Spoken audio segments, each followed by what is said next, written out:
మూడో దశ వచ్చేసి పెరుగుదల దశ, గ్రోత్ స్టేజ్ అంటారు. గ్రోత్ స్టేజ్ లో మీరు ఏమేమి వాడుకోవాలంటే, గ్రోత్ స్టేజ్ ఎప్పుడు వస్తుందంటే నారేసి 15 రోజుల తర్వాత గ్రోత్ స్టేజ్ వస్తుంది.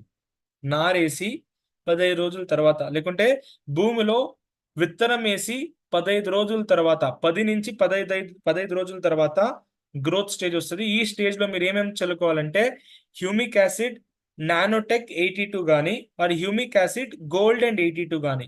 గమనించండి, ఓన్లీ 3 ప్రోడక్ట్ మాత్రమే చల్లాలా, 4 ఒకేసారి చల్లకూడదు.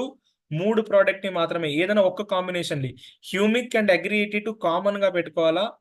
హ్యూమిక్ నానోటెక్ 82 కానీ, హ్యూమిక్ అగ్రి గోల్డ్ అగ్రి 82 కానీ, ఈ కాంబినేషన్ లో మీరు 10 నుంచి 15 రోజుల లోపల స్ప్రే చేసుకున్నారా, పెరుగుదల అనేది ఇంప్రూవ్ అవుతుంది. ఇది అయిన తర్వాత ఇంకొక ఫేజ్ వస్తుంది. దాని ఫేజ్ వచ్చేసి గ్రాండ్ గ్రోత్ ఫేజ్.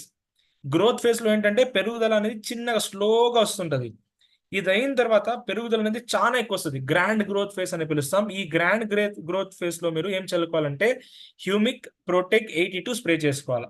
డోసేజ్ నేను మెన్షన్ చేశాను ఆల్రెడీ, ఇక్కడ కింద కూడా మెన్షన్ చేశాను. ఈ ప్రకారంగా మీరు ఫాలో చేస్తే రిజల్ట్ మంచిగా వస్తుంది. పంట వేసి 30 రోజుల తర్వాత, 30 రోజుల తర్వాత హ్యూమిక్ ప్రొటెక్ 82 స్ప్రే చేసుకోవాలా.